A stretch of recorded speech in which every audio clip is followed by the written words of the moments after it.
Você está ouvindo o ABC Cast, o podcast do ABC. Informação, inovação e conexão com a região metropolitana de São Paulo. ABC Cast, conectando você com informação de qualidade.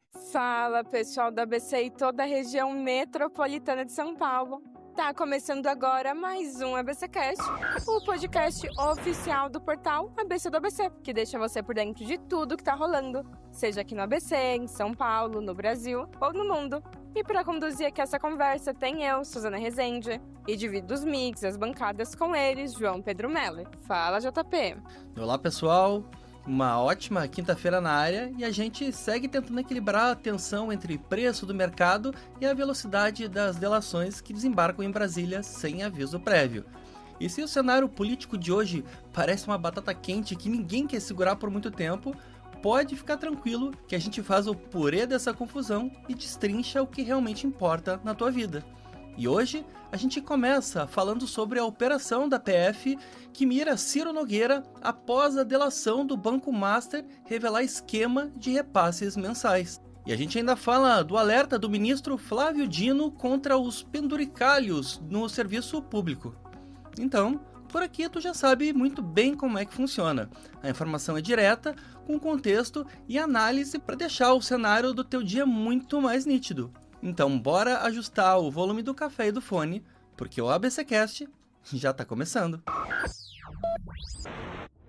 É isso aí, a gente abre o programa falando sobre a delação e a operação da Polícia Federal no caso Master. Então olha só, a Polícia Federal deflagrou logo nas primeiras horas dessa manhã uma nova fase da Operação Compliance Zero. E pela primeira vez, a investigação avança com força sobre o núcleo político do caso, que envolve o Banco Master e o banqueiro Daniel Vorcaro.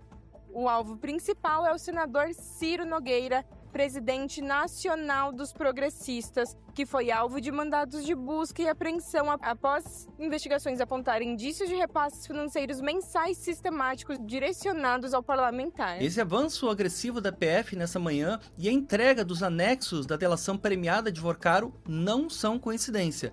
A decisão do banqueiro de colaborar foi acelerada justamente porque o cerco fechou. A perícia descriptografou mensagens do celular de Vorcaro que revelam um esquema de influência e ordens contínuas de pagamentos mensais por uma pessoa citada nos registros apenas como Ciro, derrubando qualquer possibilidade da defesa do banqueiro de sustentar a tese de sigilo. E a defesa de Ciro Nogueira nega veementemente qualquer irregularidade, afirmando que o senador não possui proximidade com o banqueiro e nunca recebeu valores ilícitos. No entanto, o peso dessa suposta mesada descoberta e o avanço da delação de Vorcaro, que agora tenta salvar a próxima pele, está abrindo uma caixa preta, indicando que os investigadores possuem provas materiais robustas o suficiente para buscar justificativas na casa de uma das figuras mais articuladas da República.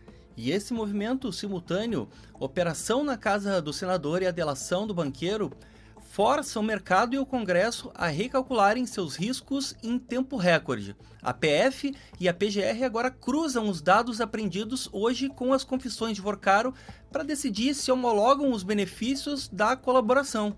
É o momento em que a transparência forçada começa a expor as engrenagens e a redesenhar as alianças que pareciam inabaláveis no topo da pirâmide econômica do país. Isso, e ouvintes, é o sistema financeiro jogando o jogo da batata quente.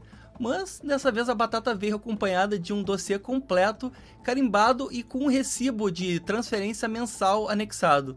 O Vorcaro percebeu que o celular dele era, na verdade, o livro-caixa do esquema. E antes que o navio afundasse de vez, ele decidiu entregar a rotina inteira para a PF.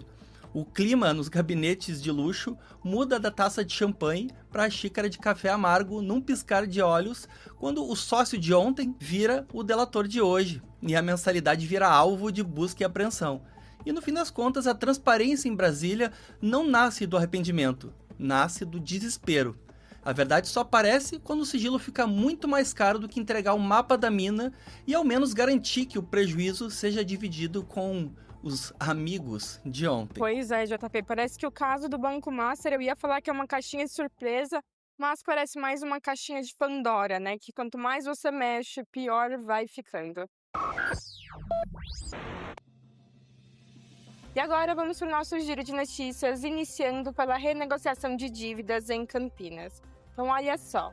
A Defensoria Pública de São Paulo realiza nesse sábado, dia 9 de maio, o mutirão #Dá Pra Resolver, lá em Campinas. E a ação acontece das 9 da manhã às 13 da tarde, ou seja, 1 da tarde, no Largo do Rosário, e é focada em ajudar a população de baixa renda a renegociar dívidas e resolver problemas com serviços essenciais, como contas de água, luz, gás e questões habitacionais. Além da orientação jurídica e educação financeira, órgãos como o Procon Campinas e a Companhia Paulista de Força e Luz, a CPFL, estarão presentes para facilitar os acordos diretos. Cineclube em Santo André. Ainda dá tempo, a dica cultural é de hoje para os amantes da sétima arte. Promove daqui a pouco, às 19 horas, uma sessão especial e gratuita com foco no cinema nacional independente. A exibição acontece no auditório do Paço Municipal e será exibida seguida por um debate aberto com produtores locais sobre os desafios do audiovisual no Grande ABC. A entrada é por ordem de chegada, então é bom chegar cedo para garantir um local. E para fechar o nosso giro, vamos falar sobre qualificação profissional aqui no ABC. Então, olha só, o programa Caminho da Capacitação está com as últimas vagas para os cursos gratuitos de Tecnologia e Gastronomia em São Bernardo e Diadema. Aquelas carretas de formação rápida do estado já estão na área, mas quem quiser aproveitar precisa voar porque as inscrições terminam agora, dia 11. Para facilitar, você pode ir direto pelo link que a gente deixou lá no nosso site, que é a oportunidade perfeita para garantir um certificado novo e dar aquele up no currículo sem tirar um centavo do bolso. E assim, a gente encerra o nosso giro de notícias de hoje com um mutirão de renegociação em Campinas, sessão gratuita de cinema em Santo André e o caminho da capacitação aqui no ABC. E se tu quiser acompanhar em detalhes as histórias que a gente contou por aqui, já sabe, basta acessar o nosso site oficial, que é o abcdoabc.com.br. É isso aí. Hoje é quinta-feira, então é dia de falar de saúde mental. Então, vou deixar para ela, que é a psicóloga Natália Mello. É com você, Natália? Oi, Suzana. Oi, JP. Oi pra você que tá ouvindo a gente. Você já percebeu que, às vezes, tem algo bom acontecendo, mas você simplesmente não consegue aproveitar? Você até tá naquele momento, mas é como se você não tivesse. Seja porque você tá pensando em coisas que podem dar errado, seja porque você tá tentando aproveitar direito, ou até mesmo antecipando o fim daquele momento, pensando, nossa, daqui a pouco acaba, não queria que acabasse. Só que aí, quanto mais você tenta controlar a experiência, menos você consegue viver essa experiência. Isso porque a sua atenção sai do presente e vai para o modo de avaliação constante, tá o tempo todo avaliando coisas. Na prática, você não está vivendo aquele momento, mas sim analisando ele. Bom, como que a gente faz então? Tem um exercício que é simples, mas bastante eficaz, que pode te ajudar, que é trazer a sua atenção de volta para o agora, de maneira concreta. E como que faz isso? Percebendo o que você está vendo, ouvindo e sentindo no corpo, sem precisar mudar nada. Ou seja, você vai usar os seus sentidos para trazer a sua atenção para o presente. Isso não é sobre forçar a aproveitar, mas sim você fica mais disponível para aquela experiência. Até porque a gente não consegue forçar a aproveitar o momento, né? Isso acontece quando a gente consegue, de fato, estar nele. Bom, e se você quiser mais dicas sobre saúde mental, me segue lá no Instagram, no @psinataliarmelo, Natália com TH. Falou tudo, Natália. A gente tem essa mania de estar num lugar só de corpo presente, meio que com a cabeça fritando, focado no problema de amanhã, né? Essa dica de focar nos sentidos é perfeita para puxar a gente de volta pro agora. Então, bora testar. Valeu, Natália. Boa semana. E agora, voltando para o noticiário, vamos falar sobre o encontro entre o Lula e o Donald Trump. E a agenda diplomática internacional ganha os holofotes com o encontro bilateral entre os presidentes Luiz Inácio Lula da Silva e Donald Trump, realizado sob um contexto de forte pressão interna em ambas as nações. E o que mais destaca nos bastidores é o fato dos dois líderes encararem o diálogo com índices de aprovação em queda, o que pode deslocar o foco da cúpula em um alinhamento estratégico profundo para buscar por dividendos políticos imediatos juntos às suas bases. E esse quadro de baixa popularidade doméstica impulsiona a necessidade de uma sinalização positiva na comunicação, embora as prioridades governamentais sigam em direções distintas. Enquanto a administração Trump mantém o foco em medidas protecionistas e barreiras tarifárias para consolidar o eleitorado americano, o governo brasileiro tenta utilizar a vitrine externa para transmitir previsibilidade institucional e atrair capital estrangeiro, visando reduzir a volatilidade do mercado financeiro nacional. Especialistas avaliam que o simbolismo do aperto de mão tende a ser o principal saldo do encontro, dadas as dificuldades burocráticas para a formalização de novos tratados comerciais. O desafio para o Itamaraty é articular avanços para o agronegócio e a indústria, ao mesmo tempo em que a Casa Branca prioriza a agenda de controle migratório e a disputa direta com a China, mantendo a América Latina em uma posição secundária de interesse. E essa configuração exige rigor técnico na redação dos comunicados conjuntos para evitar ruídos políticos em Brasília ou gatilhos para sanções comerciais por parte de Washington. No fim, a reunião se consolida como um exercício de protocolo diplomático, focado em estabilizar as expectativas econômicas e resguardar a cotação das moedas diante das incertezas no cenário global. Isso, colocar o Lula e o Trump na mesma mesa é juntar dois mundos que não se bicam na economia. O Trump quer fechar as portas de lá com tarifas agressivas. E o Lula precisa desesperadamente de investidor gringo de porta aberta para acalmar o mercado por aqui. São realidades totalmente opostas, só que tem um ponto onde eles são gêmeos: a polarização. Os dois governam países rachados ao meio e usam essa cúpula quase como um palanque interno para suas próprias bolhas. A foto oficial sai bonita, o Trump posa de xerife e o Lula de estadista. Mas no fim do dia a gente sabe que foto diplomática não segura o dólar e nem paga boleto. E o que a gente precisa mesmo é que quando esse teatro terminar e os flashes se apagarem, alguém finalmente tire o rascunho da gaveta e assine um acordo que preste. Porque de diplomacia de sorriso engessado, o nosso bolso já tá cheio.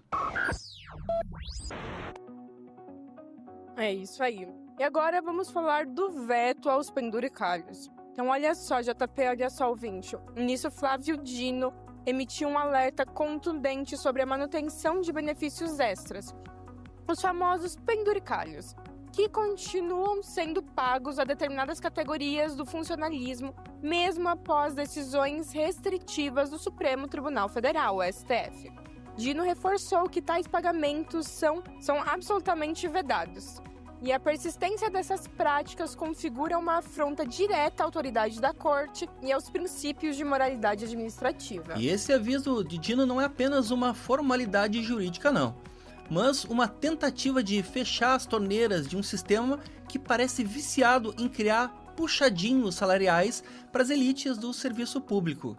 A decisão do STF é clara, mas a resistência em abrir mão de privilégios históricos demonstra como a estrutura estatal brasileira é resiliente quando o assunto é proteger o próprio bolso em detrimento do equilíbrio fiscal, Su. E o alvo principal desse recado são justamente aquelas interpretações locais, muitas vezes criadas por tribunais estaduais, que tentam contornar o teto constitucional através de verbas indenizatórias muito criativas. É a criação de novos auxílios e bônus que acabam gerando um passivo bilionário que as contas públicas, tanto dos estados quanto da União, já não conseguem mais suportar. Exatamente.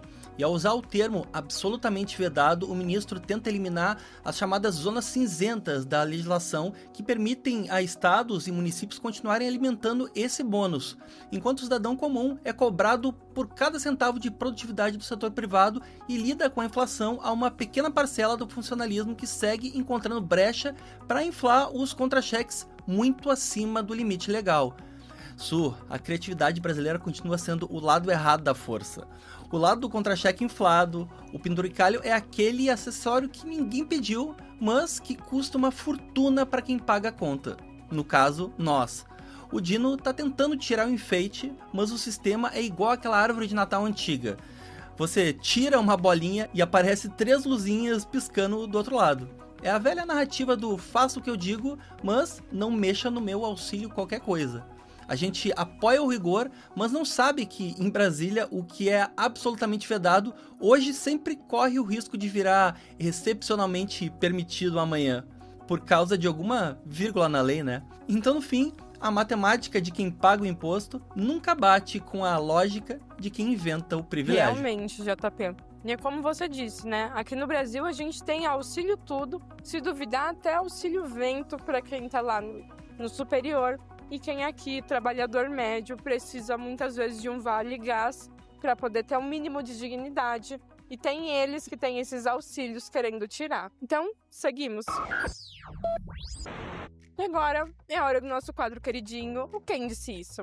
Aqui a gente traz uma frase, daquelas para você refletir, enquanto tenta adivinhar quem é o autor ou a autora. Então, JP, conta pra gente, qual que é a frase de hoje? É isso. E a frase de hoje é um clássico sobre a eficiência ou a falta dela na gestão pública, dito por uma pessoa que é mestre em rir do próprio caos. Então, bora de frase.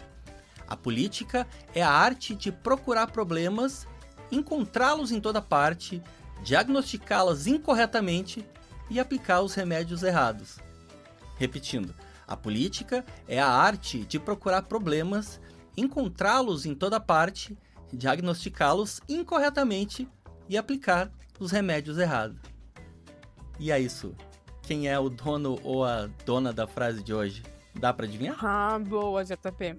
Olha, hoje eu também acho que tá um pouco difícil, viu? Quem disse isso foi o humorista Groucho Marx. E é uma frase que serve de bússola pra gente analisar desde as promessas de campanha até as soluções mágicas que a gente vê por aí. E o Groucho, ele matou muito dessa charada. Muitas vezes o tal remédio que o poder público oferece, como os tais penduricalhos que o Dino criticou, ou as manobras que a gente vê no meio financeiro, é só um efeito colateral de um diagnóstico feito de costas para a realidade. O ponto aqui não é ser contra a gestão, mas entender que o cidadão não é cobaia para experimento de quem confunde governar com criar burocracia ou privilégio. A gente apoia o serviço, mas a gente fica de olho e querendo garantir que a solução de hoje não seja apenas um problema de amanhã, com uma embalagem novinha. Então, cobrar o remédio certo é ler a bula com lupa, porque a política brasileira adora vender pra gente efeito colateral como se fosse cura. E é com essa reflexão sobre esse remédio que muitas vezes é difícil de engolir que a gente termina mais um ABC Cash. Lembrando que se você quiser nos acompanhar de segunda a sexta e também acompanhar outros produtos como o Cine ABC Metrópole e o ABC Cast Conexões, nós estamos disponíveis em todas as plataformas. É YouTube, Deezer, Spotify, Amazon Music, Apple Podcast. Basta você buscar na sua preferida e dar o play. E se esse episódio fez algum sentido para ti, compartilha com alguém que também gosta de se manter muito bem informado, sem enrolação. Então, já aproveita para seguir a gente lá pelo nosso Instagram, que é o ABC_oficial, porque tu já tá mais do que careca de saber que a nossa conversa não termina por aqui. É isso aí. E lembrando que se você gosta de se manter atualizado sobre tudo, do esporte à política, em qualquer dia da semana, o nosso site ele não para. Acesse abcdoabc.com.br, que lá sempre tem notícias fresquinhas e só pra você. E antes de fechar, a gente deixa aquele nosso abraço pra ti que tá no meio da correria ainda, ou dando aquela pausa merecida em casa mesmo. Amanhã a gente tá de volta com mais notícia, contexto e café, no mesmo compromisso de sempre. Seguir juntos com firmeza e muita leveza. Então, tchau, tchau e até a próxima. Tchau, tchau! Esse podcast é uma produção do portal ABC do ABC. Apresentação: Suzana Rezende e João Pedro Melo. Edição: Rodrigo Rodrigues. Roteiro: João Pedro Melo. Direção de conteúdo: Tiago Quirino. E direção-geral: Alex Faria.